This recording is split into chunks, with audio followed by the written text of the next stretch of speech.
السلام عليكم ورحمة الله وبركاته. كل سنة وانتم طيبين. احنا بقينا في موسم ان احنا خلاص جففنا البلح وبدأنا نعمل الكبيس. قلت انزله لكم، ممكن يكون حد عاوز يعمل منه مشروع جميل.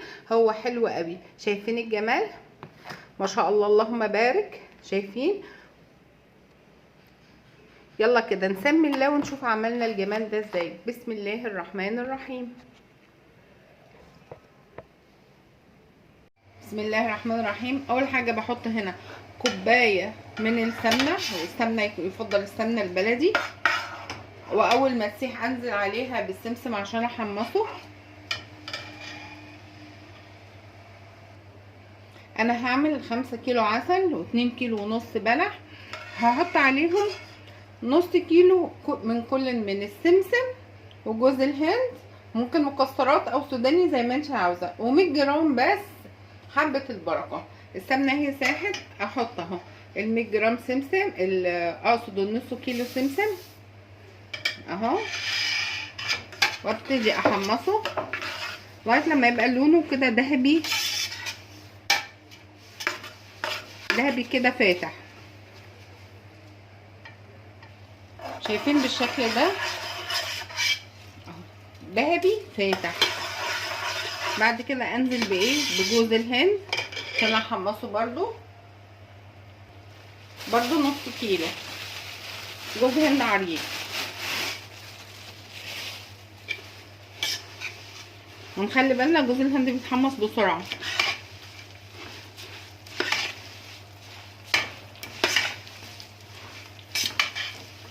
شايفين لون السمسم اهو بان لما حطيت جوز الهند ده ابيض اهو، بدأ يبان ان هو متحمص فاتح. اقلب برضو، عاوزه احمص ده برضو، مش عاوزه اغمقه، عاوزاه يبقى مقرمش ويبقى لونه ذهبي حلو. شايفين اللون الذهبي الحلو ده؟ ابدا انزل بالسوداني. السوداني انا جايباه متحمص، عشان كده انا بنزله في الاخر، عاوزاه يسخن بس. اللي متحمص ده بيجي من مستلزمات الحلواني، طبعا تقلبي فيه عشان لو فيه اي حاجه فاسده تشيليها اهو بالشكل ده. انا بس هسخنه. شايفين شكل الجوز ولونه والسمسم؟ كل مكسرات لونها تحفه. هنزل برضو في الوقت ده بحبه البركه برضو يتحمص معاهم زي ما قلت لكم 100 جرام.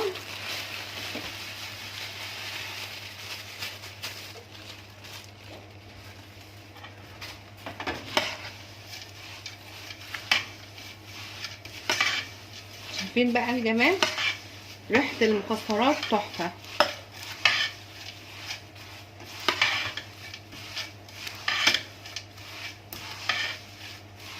كل حاجه اتقلبت واتحمصت لونها اهو اهي.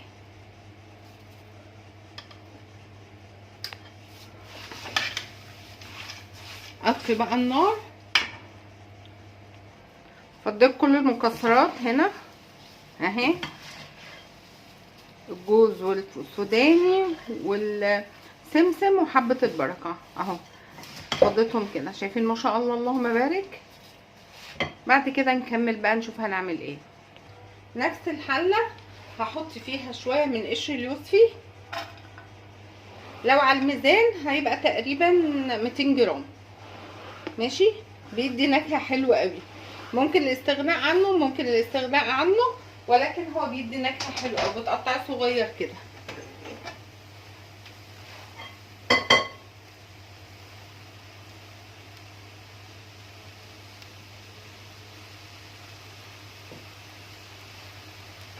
واديه بس تشويحه من غير اي حاجه اهي،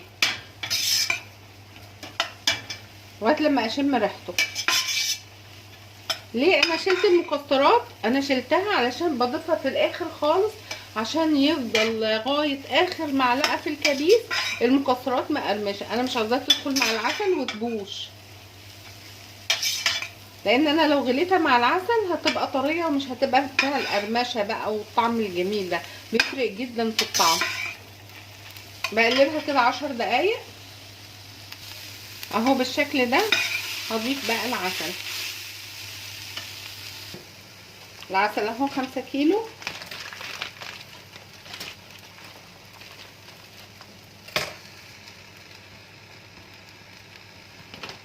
اهو بسم الله.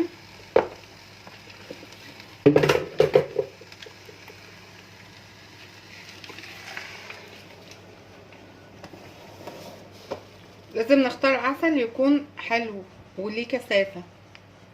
شايفين بالشكل ده اهو. بعد ما فضيت العسل كله رفعته على النار. اول ما يغلي هنزل ايه؟ هنزل البلح. هكون شاطفه البلح كده، شاطفه على السريع بسرعه بسرعه علشان ما يبوش طبعا. وبعمله انا ليه بغسله؟ انا عشان يعني مش غسيل بسرعه كده، عشان وانا بنشفه ممكن يكون جه على تراب، ممكن يكون اي حاجه، رغم ان احنا بنغطيه بس برضو ممكن اي ترابيه دخلت فيه، فنطمن ان احنا نشطفه كده شطفه سريعه. في وقت الغليان ده هيكون برضو ده استوى، وهيبقى تحفه ان شاء الله.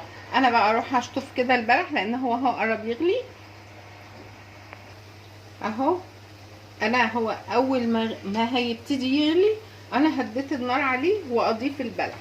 انا البلح زي ما قلت لكم انا شطفته ومقطعاه كده، مقصقصاه كده، شايفين زي الفل اهو.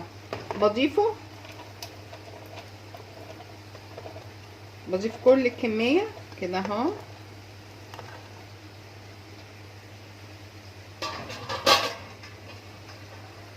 اهو ما شاء الله اللهم بارك. ما عادش باقي الا مكون واحد، وهو ايه المكون اللي باقي؟ ريحه الكبيس بتيجي من عند العطار.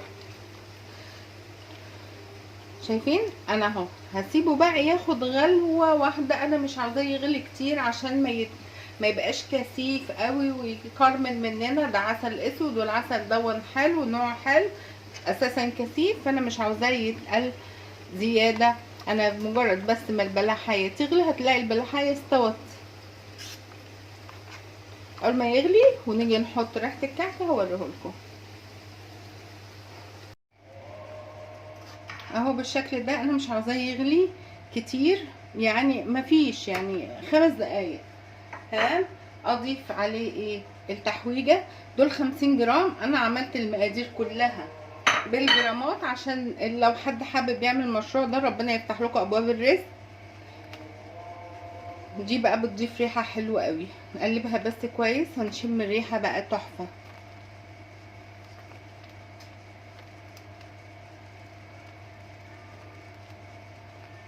اهي.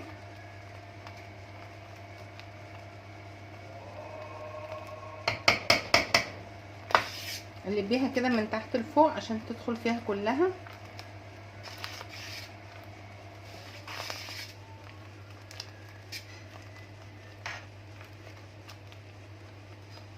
شايفين ما شاء الله اللهم بارك.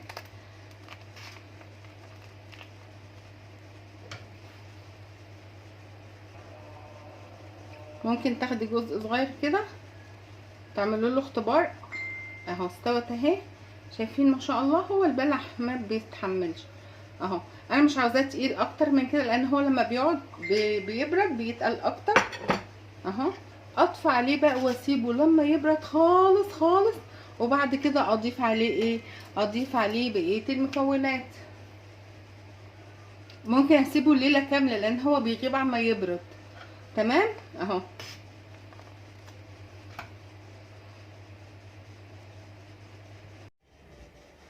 اهو برد تماما بالشكل ده. شايفين؟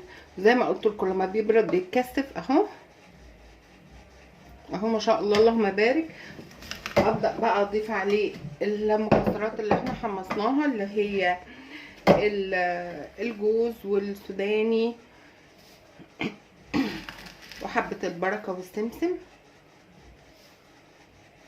شايفين ما شاء الله اللهم بارك؟ سامعين القرمشه؟ مقرمشه جدا وانا بشيلها كده، ولونها وريحتها بقى تحفه.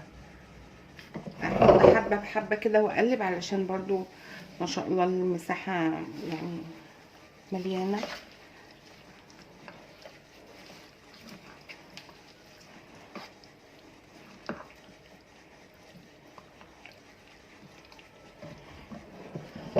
احط كده لغايه لما اخلص يعني 80% من الكميه، بسيب بس 20% احطها بس على الوش.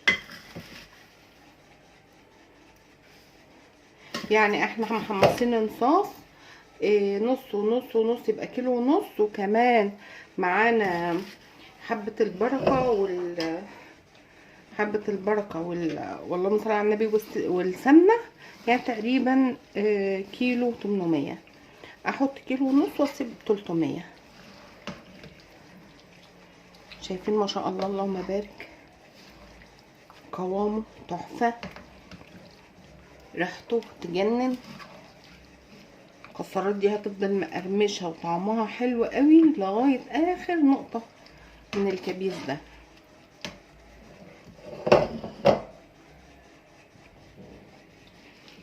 ما شاء الله اللهم بارك، كله كده مكسرات وغني. الاكله دي اكله دمياطيه شتويه حلوه قوي، بتدفي وكمان كلها فيتامينات وعسل اسود بقى، كلها مواد جميله ومغذيه للولاد. بس برضو الكبار يخلي بالهم هما بياكلوا ان هي يعني بتتخن شويتين.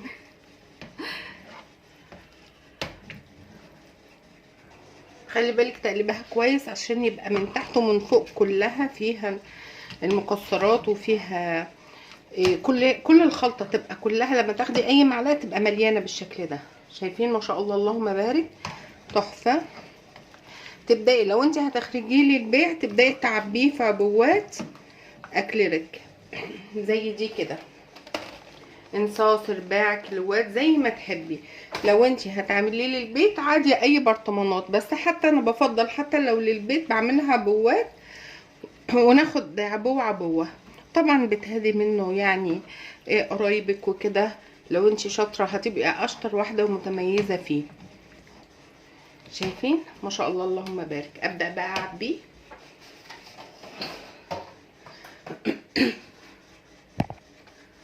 بالشكل ده ان شاء الله.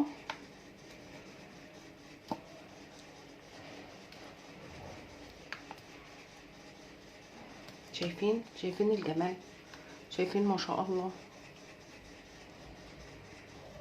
ما شاء الله اللهم بارك. شويه بقى من المكسرات كده على الوش، هو مش محتاج، بس لو انت بتخرجيه اخرجيه بالشكل ده. الناس بتحب تشوف هو جواه ايه وتحمسه شكله ايه. اهو ما شاء الله اللهم بارك، تحفه. انا هعبي كله وارجع لكم ان شاء الله. اهو ما شاء الله اللهم بارك. انا عبيت عبوات صغيره وعبوات كبيره اهي. ابدا بقى اغلفهم كويس قوي واعينهم. بتقعد معاك دون صلاحيته من السنه للسنه ولا اي حاجه، ده غلاتيه وسويتيه كويس ولا تقلقي ولا هيسكر ولا اي حاجه. اتمنى ان الوصفه النهارده تكون عجبتكم. يلا لايك وشير تفعيل الجرس عشان يوصلك كل جديد. نتقابل في وصفه تانية باذن الله، والسلام عليكم ورحمه الله وبركاته. السلام عليكم ورحمة الله وبركاته. النهاردة معاكم فيديو جديد وهو الكبيس الدمياطي. يلا اعملي حاجتك في البيت وبقول لك كل تركايه فيه عشان لو عاوزة تعملوا منه مشروع تساعد اهل بيتك. يلا كده نشوف عملنا الجمال ده ازاي. بسم الله الرحمن الرحيم.